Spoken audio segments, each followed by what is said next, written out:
membre régulier du CRILC, qui fait partie de la filière théâtrale du CRILC. Louis-Patrick Leroux est professeur, excusez-moi, est d'abord vice-doyen à la recherche à la Faculté des Arts et des Sciences de l'Université Concordia. Il est également professeur à la fois au département, donc une double appartenance, au département d'anglais, au département d'études françaises de cette université. Son enseignement et ses recherches portent sur le théâtre moderne et contemporain, la représentation de soi dans le spectacle, dans le théâtre, le discours culturel, les discours culturels, la recherche-création. Il travaille énormément ces dernières années beaucoup sur le cirque, dont il est un spécialiste mondialement reconnu. Ces recherches sont souvent des recherches en collaboration, donc à la fois avec le milieu universitaire, mais aussi avec le monde des praticiens, ce qui explique aussi sa capacité, enfin ses qualités de recherche créateur. De chercheur créateur. Il a énormément publié, donc je ne ferai pas la liste de toutes ces présentations, à la fois des ouvrages et des articles, dont tout dernièrement un ouvrage très important dont Hervé ici a été le co-directeur avec Gilbert David, un autre collègue du CRILC, qui est le théâtre contemporain au Québec de 1945 à 2015. Alors, pour cette séance, nous avons des excuses à présenter, celle de notre collègue Vincent Larivière, qui est le responsable d'Érudit. Vincent est justement pris dans une demande de subvention qui a mal tourné, donc et qui doit remettre tout à l'heure. Donc, il s'excuse vraiment, mais on lui a demandé, t'as même pas une demi-heure. Il dit, je sais même pas si je vais être à temps pour la demande. Donc, malheureusement, il sera pas avec nous. Voilà. Merci, Patrick. Merci, Jean-Marc. On s'était dit une phrase. Okay. Donc, voilà. Merci et merci de l'invitation. Donc, merci de l'invitation à partager donc ces quelques moments avec vous. Donc, cette table ronde s'inscrit dans la séance plus large des imaginaires médiatiques et numériques, mais je pense qu'on va vraiment s'en tenir dans ce cas-ci à l'univers numérique, aux univers numériques et les recherches actuelles, donc qui portent à la fois sur ces univers et qui s'y insèrent. Ah, d'accord. Okay. Non, mais là, je vais parler. Vous m'entendez? Donc nous allons discuter des univers numériques et des recherches donc culturelles qui s'y insèrent, qui s'y immiscent et qui porteront aussi sur une certaine pérennisation des données telles qu'on les définira ensemble. Une particularité, je pense, des personnes rassemblées sur Zoom et autour de la table, et que nous sommes tous membres du laboratoire intégratif de recherche en actualité et histoire culturelle, le LIRAC. Je pense que c'est la première fois que je le dis à voix haute, on dit toujours LIRAC, qui vise essentiellement à doter l'Est du Canada d'un pôle d'excellence en recherche sur les pratiques culturelles et artistiques passées et présentes. Donc, ce pôle sera, on dépose une demande de CFI, de FCI multi-institutionnelle. Donc, ce pôle fournira essentiellement un outil d'une puissance inégalée qui augmentera de façon radicale les possibilités de recherche en sciences humaines, en fournissant d'une part un accès à des masses considérables de données, et on en parlera à l'instant, mais aussi je dirais que ce sont des données qui sont vraiment réparties sur plusieurs lieux physiques, sur plusieurs lieux numériques aussi. On en a parlé à un moment donné une trentaine de bases de données, à la fois physiques et numériques, que nous allons essentiellement rassembler et développer un outillage d'analyse aussi collectivement. Donc, je présente dans l'ordre et je vous demanderai peut-être, si vous êtes d'accord, donc 5 minutes, vous présenter un petit peu donc quel est votre rapport à la fois au projet, mais je pense aussi à l'extérieur. Il y a une demande aussi de ne pas parler exclusivement du LIRAC. Donc, c'est parfait. Donc, j'irai dans l'ordre du programme. Donc, Olivier Lapointe, tout d'abord. Donc, Olivier est responsable des infrastructures numériques du CRIC et doctorant en littérature de langue française à l'Université de Montréal, où il termine la rédaction d'une thèse consacrée à l'histoire des regroupements académiques au Québec et aussi autre chose sans doute. Oui.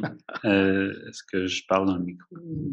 Oui, à peu près. Je peux t'apporter un deuxième si tu veux.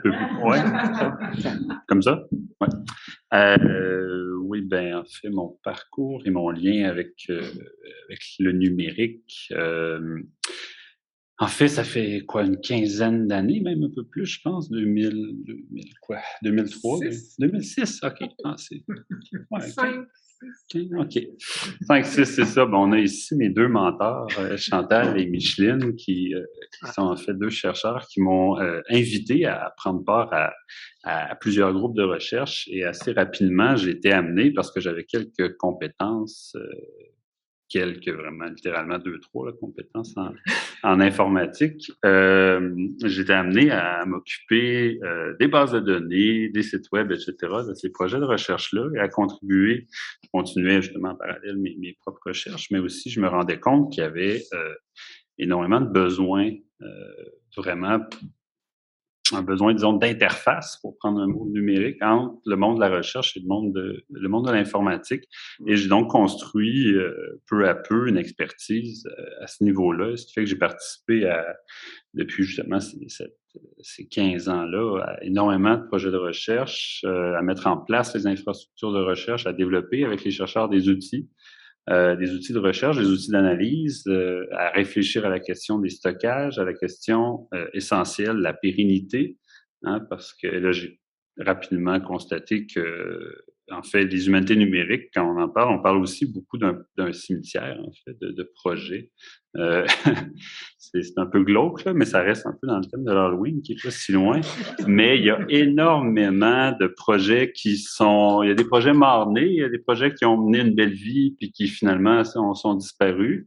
Et je me suis rapidement rendu compte finalement qu'il y a un travail énorme à faire pour ne pas perdre toutes ces années carrément de recherche-là qui ont été insérées dans des bases de données ou dans des outils informatiques. Il reste quand même énormément de travail à faire pour ne pas perdre ces données-là et pour surtout les réactualiser, les remettre en circulation et essayer vraiment parce que, bon, c'est toujours l'anecdote, mais tu sais, la page théâtrale là, ou la grille radio de la presse, elle a été dépouillée une vingtaine de fois, tu sais, ou 30 fois, je sais pas trop.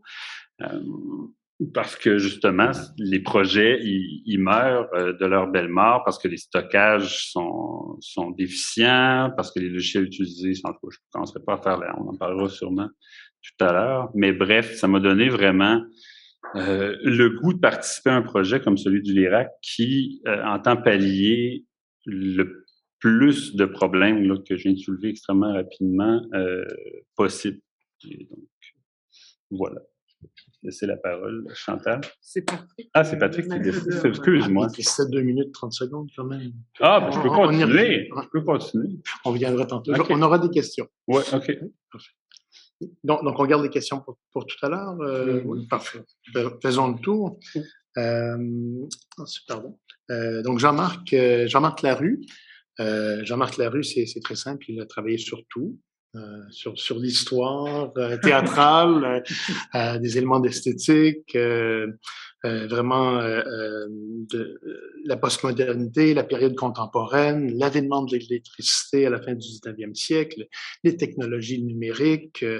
Donc, c'est quelqu'un qui s'intéresse au théâtre dans son ensemble. Il consacre donc l'essentiel de ses recherches depuis une dizaine d'années aux questions de l'intermédialité, de performativité et de théâtralité, notamment les rapports du théâtre avec les autres médias et avec les technologies, donc phénomène d'hybridation spectaculaire, etc. Directeur fondateur de l'annuaire théâtral longtemps. Il a été directeur adjoint aussi du CRI, donc Centre de recherche sur l'intermédialité. Et il a fondé, donc avec Marie-Madeleine Mervan-Roux, une équipe internationale de recherche qui se consacre donc à l'étude du son au théâtre depuis l'apparition des technologies de reproduction sonore. Donc, il nous parle aujourd'hui de ses derniers travaux et dernières passions. Merci beaucoup. Donc, dernière passion, c'est le lyrac, donc dont on va parler. Et je vais, si vous voulez, juste avant de commencer ces brèves 5 minutes, petite anecdote. Il y a à peu près 3 semaines, les FRQ tenaient des états généraux de la recherche et des besoins des regroupements stratégiques. Donc, il y avait, je pense, à peu près une centaine de regroupements stratégiques, ça inclut tous les FRQ, là. Et ce qui est ressorti du sondage auprès de ces regroupements stratégiques dont nous faisions partie, donc sciences dures, santé et société et culture, et ce qui est ressorti, le premier point, la première préoccupation, les infrastructures numériques.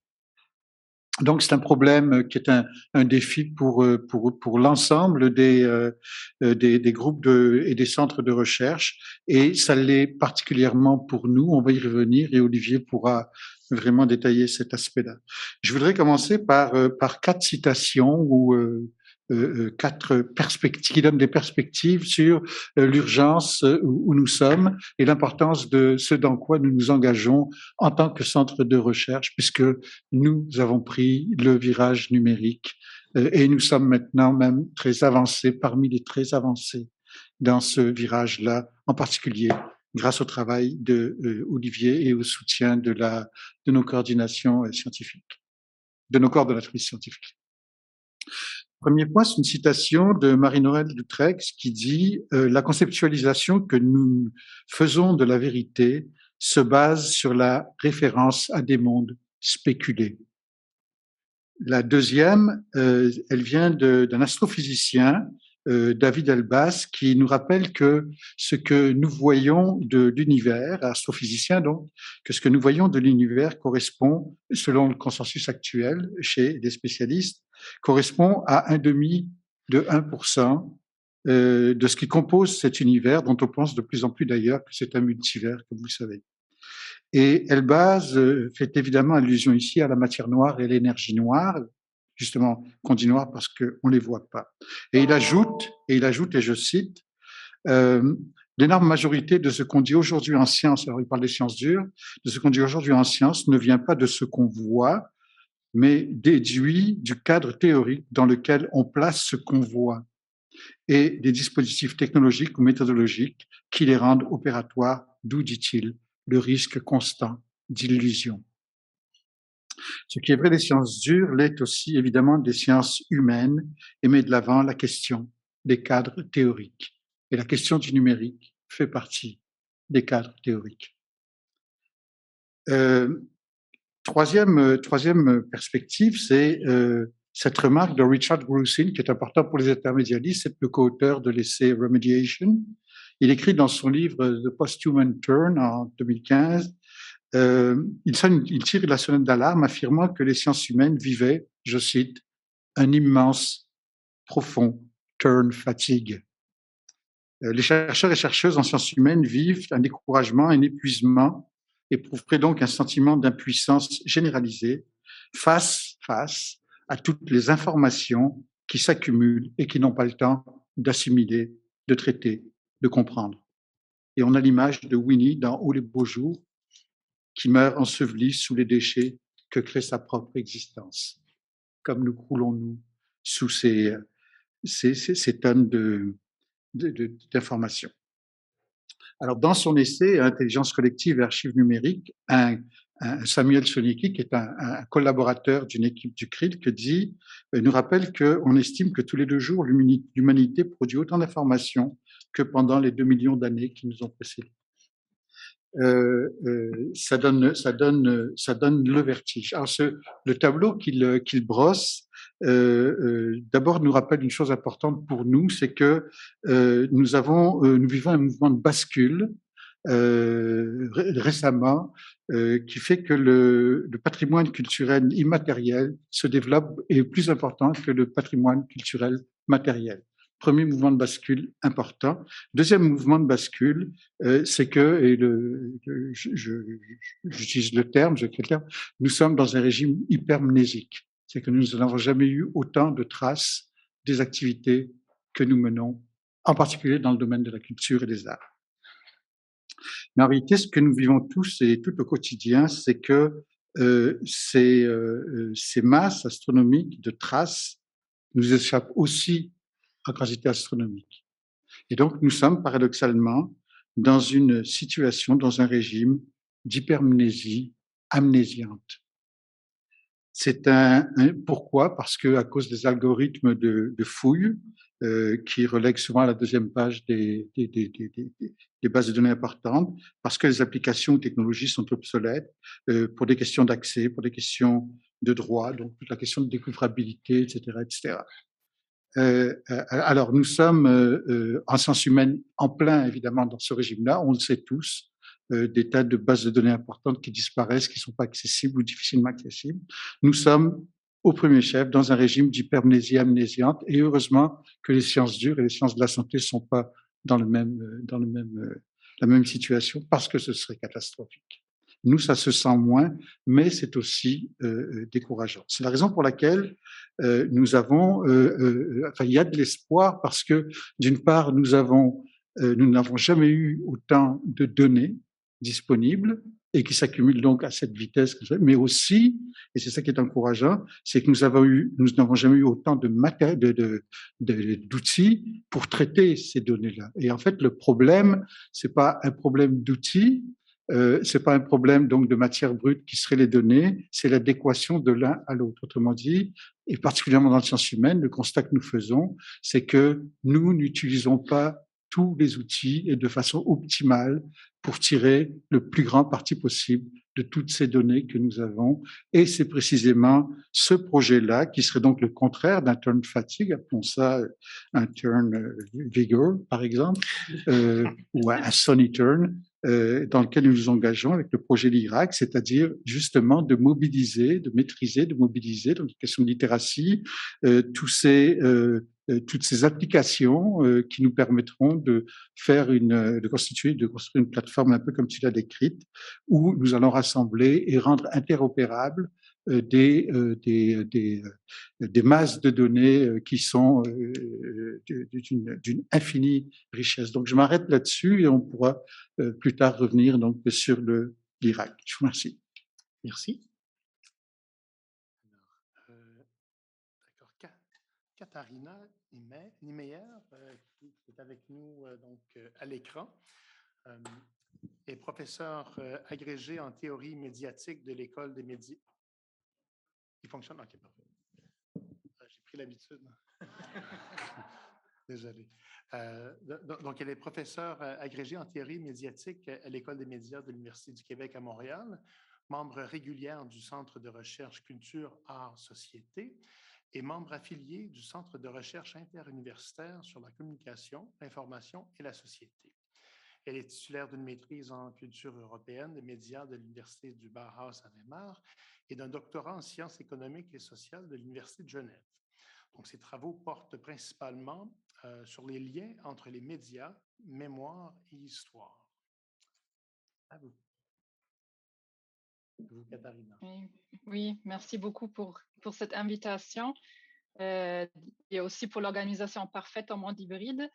Déjà, je m'excuse que je suis sur Zoom, mais je suis dans un isolement pandémique que l'on connaît actuellement. En plus, il y a des travaux chez moi. Mon Internet me lâche depuis hier passablement. Donc, faites-moi signe quand ça ne marche pas trop bien. Donc, voilà, un stress supplémentaire par rapport à tous les soucis que Jean-Marc était en train d'évoquer tout juste avant dans sa présentation. Et moi, j'interviens en périphérie en fait, du projet de l'Irak avec je me vois un peu comme une sorte de consultante parfois, parce que par rapport à différentes expertises que j'ai pu mener avec le développement de logiciels dans les recherches que j'avais menées à une époque en Suisse, mais aussi actuellement ici au Québec. Et ça fait juste tout juste 5 ans que je suis ici au Québec, donc mon expérience ne sera pas aussi nuancée que celle présentée par les collègues à la table ronde précédente et juste à l'instant. Et désolée aussi, je pense que je parais un peu trop grand à l'écran, là, donc je suis un peu la big sister qui is watching everyone, mais bon, donc désolée. Voilà. Donc, pour moi, la question du numérique a émergé, pour la plupart d'entre nous, je pense, qui était entre le passage ou la fissure artificielle, hein, c'est quand même une fissure artificielle entre l'analogique et le numérique. Ce qui m'a toujours intéressé, en fait, c'est vraiment l'importance du passé pour le présent. Et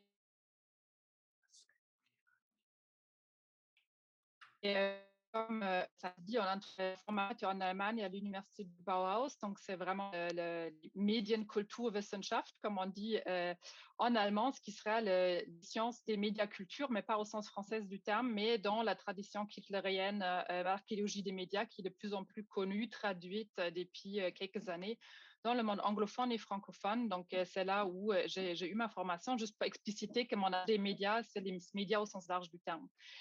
Et comme ça a été dit, je m'intéresse aux liens qu'entraînent les médias à l'histoire et la mémoire. Donc, moi, l'histoire des médias, mais comment les médias s'enchevêtrent avec les événements historiques et la constitution de la mémoire sociale et culturelle, d'où ma présence, je pense, aussi à le rendre. Et ce qui a commencé avec des VHS du Vanderbilt Television News Archive, justement, les archives des journaux télévisés aux États-Unis, quand je travaillais sur ma thèse sur le 11 septembre 2001. Donc, c'était la chasse vraiment aux cassettes VHS et l'analogique, parce que ça termine aujourd'hui avec la question de l'accessibilité de certaines archives en ligne ou justement leur nom de présence. Donc, c'est des préoccupations similaires qui étaient évoquées à la table ronde précédente. Je pense qu'on pourra peut-être prolonger surtout aussi ce que présentait Micheline Cambron auparavant et son souci, son inquiétude par rapport aux archives de presse. Et ça taponne bien derrière moi. J'espère que ça va à peu près pour vous de ne pas entendre. Ça fait de la musique comme si je pourrais peut-être faire un rap en même temps en présentant. Et la question numérique se pose davantage de deux façons différentes actuellement dans deux projets que j'ai le plaisir de mener. Le premier, c'est un projet CRSH qui s'intitule « Une recherche exploratoire sur la médiatisation du terrorisme entre guillemets, dans les médias d'information canadiens, francophones et anglophones ». Donc, je pourrais peut-être parler un peu tout à l'heure si ça a.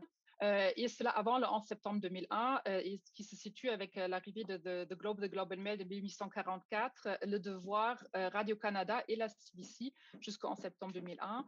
Et un FRQC qui porte sur les expériences et usages du passé dans les communautés en ligne, les nostalgies et ostalgies de l'ancienne République démocratique allemande, où il s'agit davantage en fait de s'intéresser aux historiographies parallèles, les histoires parallèles, donc une certaine forme d'histoire sociale qui émerge dans les communautés en ligne et qui sont destinées au pays. Et dans le premier cas, donc le projet CRSH mentionné, je m'interroge beaucoup dans ce contexte avec toute l'équipe qui travaille sur l'utilisation des fonds de collection d'archives médiatiques, mais aussi la normalisation des données. Donc, on a développé un outil autour de 30 000 documents qu'on a plus ou moins extraits de ces archives. Dans les deux cas, ce qui m'interroge aussi plus particulièrement, et après j'arrête, je pense que ça fait à peu près 5 minutes, sont les enjeux de la marchandisation de l'histoire et de la mémoire qui en ressortent aussi. Donc, il y a un point qui est très important, que l'accès soit très coûteux à ces archives, mais aussi les enjeux de marchandisation qui paraissent dans les communautés en ligne quand beaucoup de passés ou de ressources historiques sont partagées sur des plateformes comme Facebook. Qu'est-ce qui advient? C'est Facebook qui devient propriétaire de ces mémoires et souvenirs vernaculaires qui circulent. Voilà. Merci beaucoup. Merci. Et donc, notre dernière présentatrice, Chantal Savoie, est professeure du département d'études littéraires de l'Université du Québec à Montréal, membre chercheur du Centre de recherche interuniversitaire sur la littérature et la culture québécoise, le CRILC. Ses intérêts de recherche portent sur l'histoire littéraire et culturelle des femmes, les pratiques culturelles de grande consommation et la chanson à succès. Merci, Patrick. Alors, je suis la personne la plus outsider de ce panel, mais je vais quand même défendre ma place ici. Je m'intéresse aux outils numériques depuis un certain temps, une bonne quinzaine d'années, comme l'a rappelé Olivier. Je suis contente que c'est celui qui l'ait fait. Ça m'évite de le mettre mal à l'aise en évoquant toutes ces collaborations qui ont fini par donner, ma foi, des résultats qu'on n'anticipait pas nécessairement au moment où tout ça a commencé. Donc, je m'intéresse aux outils numériques un peu par défaut. Parce que, d'une part, je m'intéressais à des corpus de grande ampleur et là, Micheline Cambron est quelqu'un qui a été impliqué de longue date dans cette réflexion-là, mais moi, j'ai surtout croisé cet enjeu-là en travaillant au sein de l'équipe de la vie littéraire au Québec et du type d'histoire littéraire qu'on essayait de faire, donc qui tient compte de l'ensemble des processus pour une série de périodes données. J'ai commencé à collaborer avec ce projet-là, non pas comme chercheur, j'étais à l'époque professionnelle de recherche, mais j'avais donc à gérer de la documentation, j'avais à encadrer beaucoup d'étudiantes et d'étudiants qui dépouillaient des corpus très volumineux, j'avais donc à gérer ça et à mettre ça dans des formats digestes pour des chercheurs qui avaient à écrire des chapitres. Ça m'a plongé dans des aspects très pratiques et au fil du temps, la question du numérique est devenue incontournable, bien sûr sous une certaine pression des organismes qui laissait souvent sous-entendre qu'on pouvait tout faire à distance et qu'on pouvait faire traiter tout ça par des machines, ce qui n'était pas vrai. Pour finir par me rendre compte, et là c'est drôle parce que c'est la journée des souvenirs, c'est pas moi qui ai commencé, mais je vais continuer. Je me souviens très bien être allée présenter le projet de la vie littéraire au Québec dans un séminaire donné par Elisabeth Nardou, qui m'avait demandé, mais qu'est-ce que vous allez faire quand vous allez arriver aux années 50-60? Nous y sommes.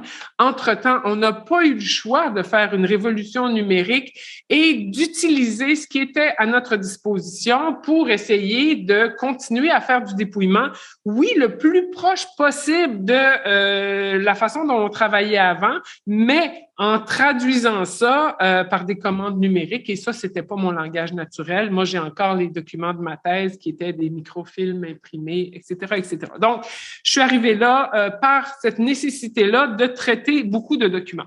Ça, c'est la première partie de l'histoire.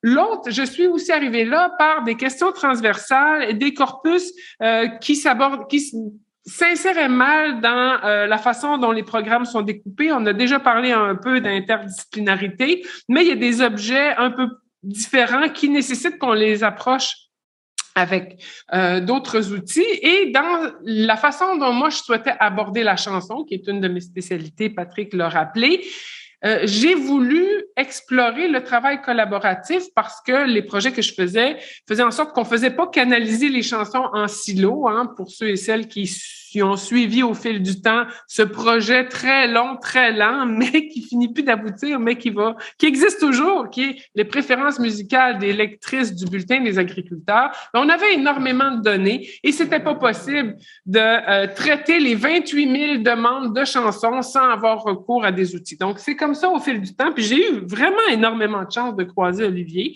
qui a d'abord monté un wiki pour essayer de nous aider à résoudre ça. Donc, je suis ici comme personne qui essaie d'adapter les outils et les ressources numériques à nos besoins de recherche.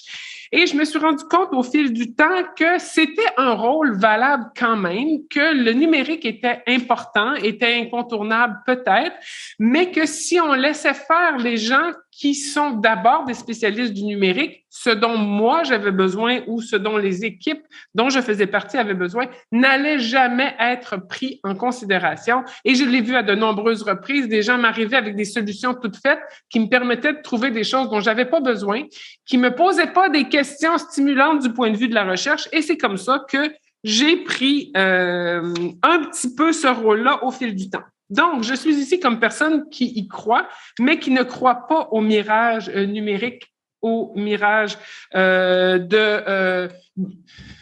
cette illusion que si tout est accessible, on saura quoi en faire.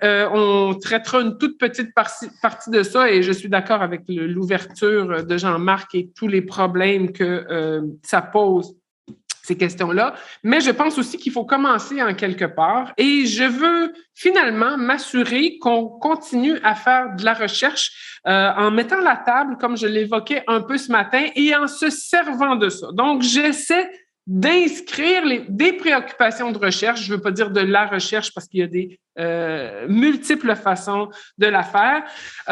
Donc, c'est comme ça que je suis arrivée là. Ceci dit, j'ai pas non plus stagné au fil du temps là-dedans. J'ai toujours essayé de me servir aussi de ça pour poser des questions sur ce qu'on cherche, ce qu'on peut chercher, comment on trouve, comment élucider ces aspects-là de nos travaux qui sont d'une certaine manière le prolongement de ce qu'on faisait déjà. Merci à toutes celles et à tous ceux qui m'ont enseigné à me poser ces questions-là. Donc voilà, je suis ici pour continuer à valoriser l'apport des chercheurs dans ce contexte-là, c'est-à-dire qu'on n'est pas que des réceptacles dans ce contexte-là, puis pour partager les rôles et responsabilités, parce que je trouve que ça soulève beaucoup d'enjeux, puis je veux pas amorcer trop vite la discussion, mais moi, je ne me sens pas en mesure de me substituer aux grandes bibliothèques et à la façon dont on va conserver, valoriser. Plusieurs ici sont professeurs en ce moment, voient à quoi ressemble la tâche. Je ne vois pas comment je peux me donner ce mandat-là qui n'est pas dans mes compétences. Je regrette que Vincent Larivière soit pas ici. J'aurais beaucoup aimé avoir des gens en bibliothéconomie. Ceci dit, je pense que ça va se résoudre au fil du temps, au fil des échanges et que cette lenteur-là, si elle ne stagne pas, est un gage de qualité puisque j'ai vu de nombreuses fois dans des contextes où j'ai travaillé sur des corpus longtemps négligés et longtemps conservés, comme Will Stroll évoquait tout à l'heure au marché Opus Saint-Michel ou dans le sous-sol de Will, qui doit être absolument fabuleux. Mais parfois, des travaux ont donné lieu ensuite à des dépôts. C'est-à-dire, oui, ça a stagné dans des boîtes. Bon, il y a plein d'anecdotes, c'est pas à moi de les raconter, mais de boîtes d'archives qu'on a mis sur des balcons l'hiver pour être sûr qu'il n'y ait pas de bébites, pour un jour pouvoir les récupérer et espérer qu'un jour un archiviste va s'approprier ça. Donc, parfois, les choses sont pas automatiques, même à l'ère numérique. Donc, ce partage-là des rôles, des responsabilités, je pense qu'il faut s'impliquer collectivement pour qu'il se fasse. Donc, c'est la raison pour laquelle j'ai accepté d'être présente ici. Autrement, je me serais contentée d'être organisatrice ou d'aller dans la table ronde précédente où j'aurais pu parler de la chanson, mais comme il y avait Sandria, ben je l'ai laissé parler. Voilà. Donc, c'est la fin de mon intervention initiale, monsieur l'animateur. Merci, madame la panéliste. Donc, déjà, on voit certaines pistes qui émergent. Dès le début, Olivier nous parlait de l'importance de réactiver les données parmi ces épaves, ces projets morts-nés. L'image est restée, elle me hante depuis. Il y a aussi une question d'accès aussi que vous avez évoquée, donc l'accès aux données, aux archives médiatiques, mais aussi à nos propres archives et propres données parfois. Je pense à certains projets où on doit passer par une certification par l'éthique. Je ne sais pas comment ça se passe chez vous, mais chez nous, dans plusieurs cas, on doit détruire les données au bout de 5 ans et ça me brise le cœur à chaque fois. Et ça me semble immoral, surtout lorsqu'on a travaillé si fort pour les obtenir, mais on garde les transcriptions quand même. On a évoqué donc les pertes de données, l'importance de la pérennisation aussi, non seulement des données, mais de leur pertinence et de leur traitement. Ce qui nous amène aussi vers la notion donc des outils à développer. On a évoqué cette possibilité, ce besoin d'outils sans toutefois aller dans le détail. Et aussi, Katharina évoquait la portée de ces données, notre rôle sociétal aussi, ce qu'on va faire de ces données et notre responsabilité aussi par rapport à cette gestion-là. Donc, je résume, je fais la synthèse, mais ça nous donne quand même certaines pistes de discussion, de réflexion, si vous permettez. Donc, commençons peut-être avec cette notion de l'accès aux données. Pourriez-vous en parler un tout petit peu? Donc, quels sont les défis en ce moment de l'accès, mais aussi l'accès des données qui ne nous appartiennent pas, mais aussi question d'accès une fois qu'on a commencé à les stocker aussi. Donc, dans nos propres systèmes, mais parfois aussi en lien, en rapport avec un système de technologie de l'université, dans certains cas. Qui aurait envie Bon, d'aborder? Olivier, oui. Commencer, me reprendre un peu pour le caractère succinct. En fait, j'avais beaucoup de notes pour mon début, puis je me disais, un, je ne veux pas mobiliser, mais deux, je me rendais compte que c'était tous des manques. En fait, j'avais toute une série de manques, dans le fond, que mon parcours depuis 15 ans, c'était quoi? Ben, c'était constater qu'il manquait ça, qu'il manquait ça, qu'il manquait ça. Donc, je suis content de voir Chantal qui dit, ben, je viens ici, j'y crois. Tu sais, il faut partir, il faut travailler là-dessus. Mais ouais, je ne sais pas pourquoi, j'ai peut-être, après 15 ans, j'ai développé une forme de pessimisme, mais effectivement, un des gros enjeux actuels de la recherche, c'est l'accès aux données. Et en fait, je dis de la recherche, mais en fait, c'est de la recherche essentiellement en sciences humaines, parce qu'il faut se rendre compte qu'en sciences de la santé, comme Jean-Marc le disait déjà, puis qu'en sciences pures, je ne sais pas trop c'est quoi le meilleur terme, mais ils ont moins ces problèmes-là. Les infrastructures sont relativement en place.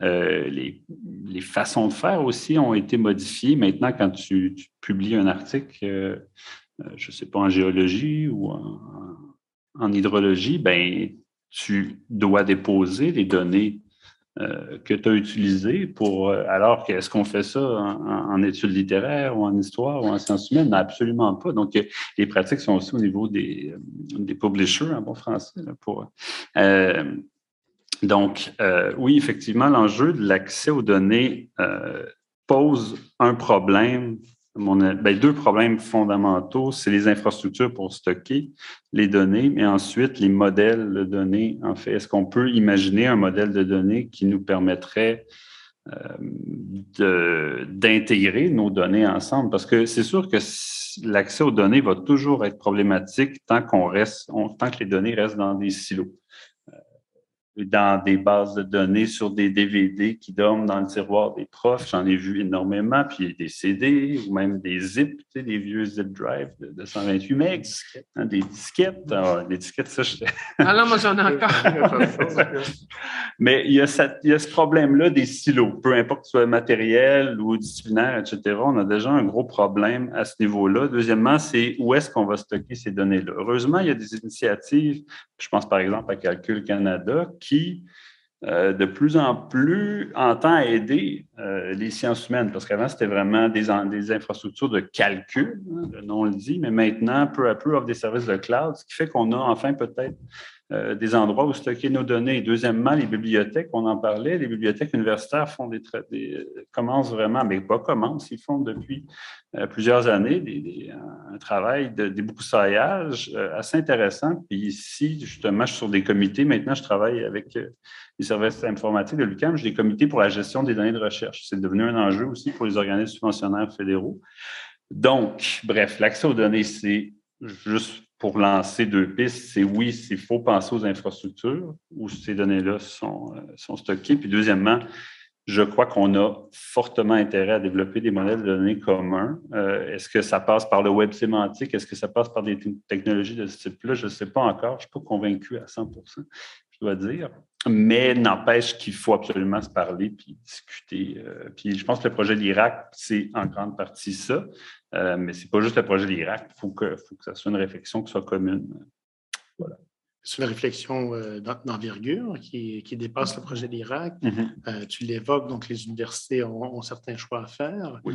Ce ne sont pas toutes les universités qui ont des réseaux intégrés de gestion de données, mm-hmm. De recherche. En Europe, on en voit de plus en plus, mais on a du retard quand même. Olivier, tu évoquais donc l'accès aux données dans son sens le plus large du terme, mais si les bibliothèques et les réseaux universitaires ont quand même fait un certain travail avec Calcul Québec, Calcul Canada, n'en demeure que ce ne sont que des endroits où déposer les données. Mm-hmm. C'est du stockage. On n'a pas un accès dynamique à ces données-là. Et c'est en ce moment peut-être ce qui manque aussi, c'est cette interface-là, réelle, effective, qu'on doit construire, qui va faire en sorte que ces données ne soient pas que des épaves, parce qu'on peut les conserver tant qu'on veut, mais sont-elles toutes bonnes à conserver? Il y a des... En fait, c'est ça, il y a des enjeux qui sont multiples. Il y a effectivement la question de la pérennisation, parce qu'on constate, au départ, le LIRAC, l'idée première, c'était une urgence, c'était qu'on a constaté qu'il y a à peu près 80 bases de données spécifiques à la culture et aux pratiques, on va dire, francophones depuis 1880, qui ont été constituées au cours des 15 dernières années et qui étaient en voie de disparaître. Donc ça, c'est payé avec des deniers publics. Donc c'est un capital, un patrimoine en fait, qui, pensons au drame d'une église centenaire, mais c'est l'équivalent, là, ou plusieurs fois centenaire, c'est l'équivalent qu'on est en train de perdre. Donc il y a eu cette idée-là, mais effectivement, l'enjeu, c'est pas juste de pérenniser, qui est déjà énorme, c'est de rendre tout ça interopérable. Donc, de permettre à ces bases de données-là, auxquelles s'ajoutent des bases de données de centres documentaires, de bibliothèques privées, etc., d'organismes privés. Donc, au total, on partait actuellement d'à peu près 140, on ne dit pas base de données, on a dit jeux ou ensemble, qu'est-ce qu'on dit? Jeux de données. On dit jeux de données, donc 140 jeux de données. On n'a pas calculé combien ça veut dire de base de données. Mais c'est quand même énorme. Je pense que j'ai les chiffres ici, là. Plusieurs millions de documents textuels, des dizaines de milliers de documents visuels, des dizaines de milliers d'enregistrements audio et vidéo et des données et métadonnées, quantité astronomique. Donc l'idée, c'était de pérenniser ça et de rendre ça interopérable, justement dans le sens que tu dis, Patrick, c'est-à-dire à partir d'outils qui nous sont propres ou qui sont propres à nos besoins dans le domaine non seulement des sciences humaines, mais plus précisément dans notre domaine à nous, celui des pratiques culturelles et artistiques. Ce qui veut dire des recherches donc, qui seraient d'ordre de la microanalyse, par exemple des analyses textuelles, analyses visuelles, etc., de la macro-analyse pour des grands paysages, des éléments distants, donc paysages, parcours, réseaux, etc., etc. Et puis c'est la question méso, donc d'analyse intermédiaire et développée. Alors, ce qui est intéressant, c'est que les applications existent déjà. Elles sont en développement, elles existent déjà, et il s'agit de les adapter. Donc, on peut pas, on sépare pas, si vous voulez, l'utilisation de la pérennisation des bases de données, de l'utilisation qu'on en fait, et surtout de l'interopérabilité de ces bases de données-là avec des bases de données existantes à l'extérieur du Québec, à travers le monde, etc. Donc, c'est vraiment un réseau énorme là, qu'on vise à constituer. Est-ce que je peux, monsieur? Je voudrais ajouter à ça la question de l'enseignement, parce que la recherche, si on dit les chercheurs ont besoin de ça, bon, là, on est combien dans l'équipe? Bon, on est quand même un bon volume de chercheurs qui est impliqué dans ça, puisqu'on a essayé d'impliquer des gens de tous les jeux de données qui étaient mis en commun ou qu'on cherche à rendre interrogeable de manière plus fluide. Mais cette question-là rejoint aussi celle de l'enseignement, puis elle est très importante. Autant dans le panel de ce matin que dans le précédent, il y a été question d'enseignement et parfois la recherche bouge à une vitesse un peu plus rapide que les programmes d'enseignement. Or, il y a des façons aussi d'intégrer les nouveautés, les nouvelles préoccupations, qu'elles soient technologiques, qu'elles soient politiques, dans la recherche et surtout au cycle supérieur, on réinvestit ça dans un savoir, mais un savoir-faire aussi qu'on partage. Moi, j'ai été convaincue de ce projet-là, entre autres, parce qu'il y a maintenant 7-8 ans, j'anime un groupe de recherche sur la vie littéraire et culturelle.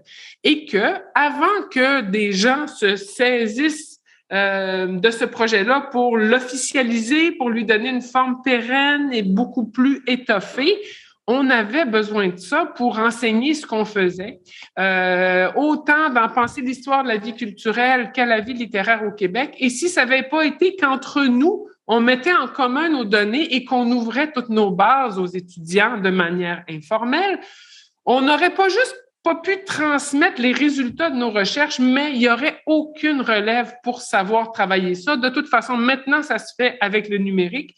Et moi, j'ai beaucoup appris aussi d'enseigner avec ça.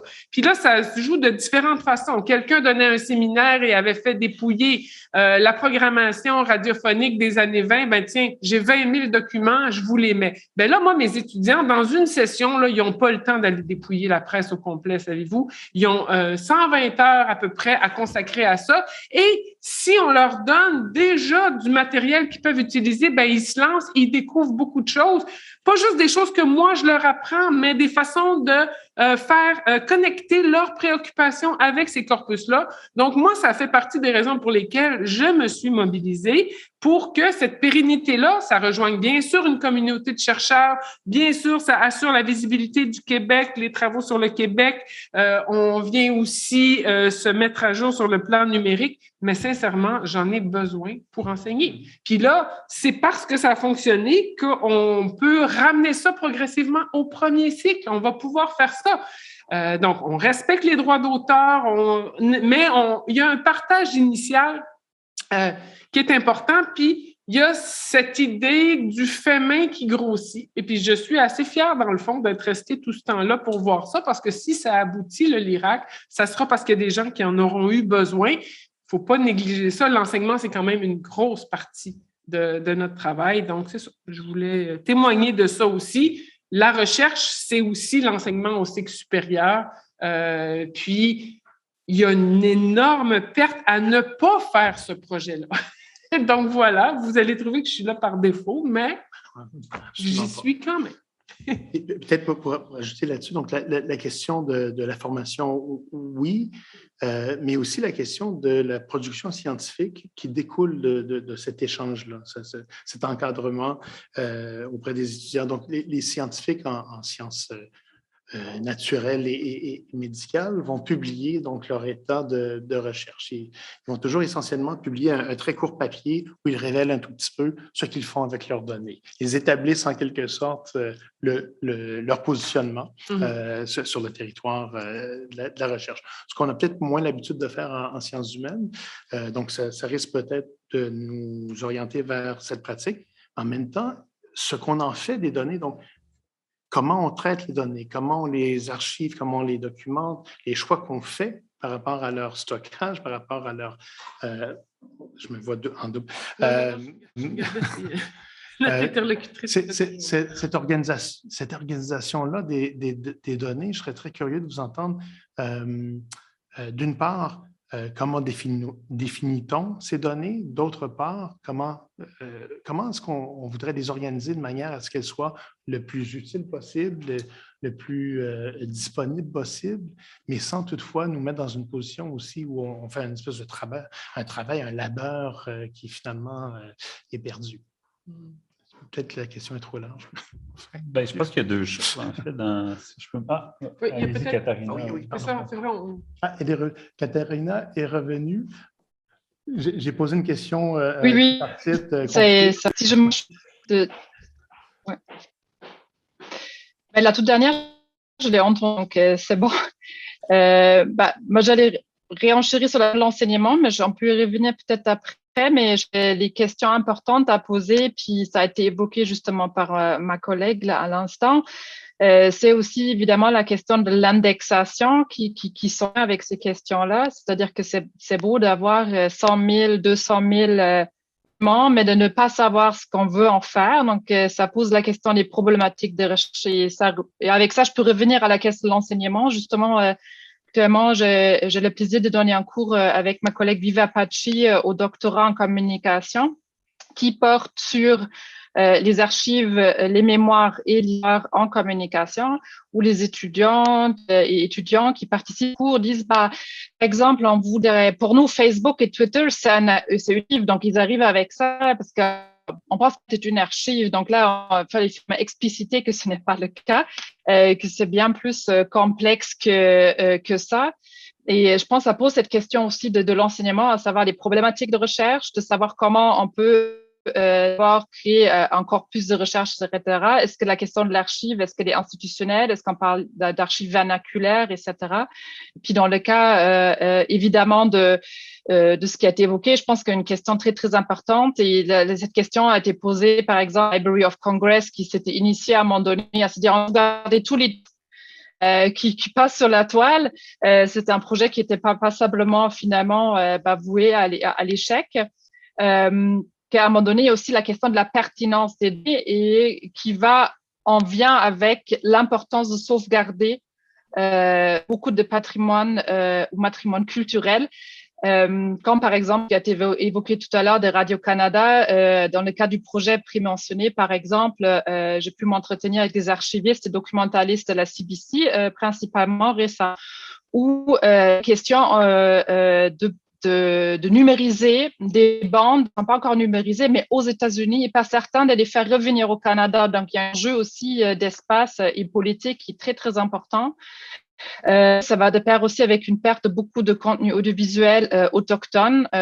Donc, j'ai pu échanger avec un documentaliste qui s'occupe en fait de la sauvegarde de certaines émissions autochtones, notamment autour de Winnipeg, et qui dit que c'est extrêmement difficile à indexer. On rencontre presque personnes qui parlent la langue des années 60 dans la région, etc. Donc, il y a tous ces enjeux-là aussi. Donc, peut-être je brasse là un peu large, mais enfin, on est entre une surabondance des données, ce que disait Stéphanie Boisvert tout à l'heure à l'autre table ronde, et en même temps aussi il y a une perte des choses extrêmement importantes si il y a une urgence climatique, mais je pense une urgence aussi qui se situe par rapport à tout ce patrimoine-là, d'où l'initiative des projets qui sont présentés là depuis ce matin, qui me paraît très important. Donc voilà, je pense que l'indexation, la question de qu'est-ce qu'on sauvegarde et pourquoi et avec quel objectif est extrêmement important aussi, peut-être aussi pour le défendre auprès d'organismes publics et politiques. Merci, c'est très important. En fait, cette notion de la mémoire amérindienne, effectivement, nous avons une chercheure à Concordia qui travaille sur les cartouches, les disques de cire, et c'est complexe parce qu'il y a une question matérielle. Il y a une question aussi de l'appartenance, à qui appartient cette mémoire-là. Donc, il fallait retourner dans les communautés et faire en sorte qu'ils puissent se réapproprier leur histoire, mais aussi, dans certains cas, ils ne parlent plus la langue. Donc, enfin, on n'ira pas là, c'est extrêmement complexe, mais je pense qu'Olivier voulait ajouter quelque chose. Oui, bien sur deux choses. Oui. La question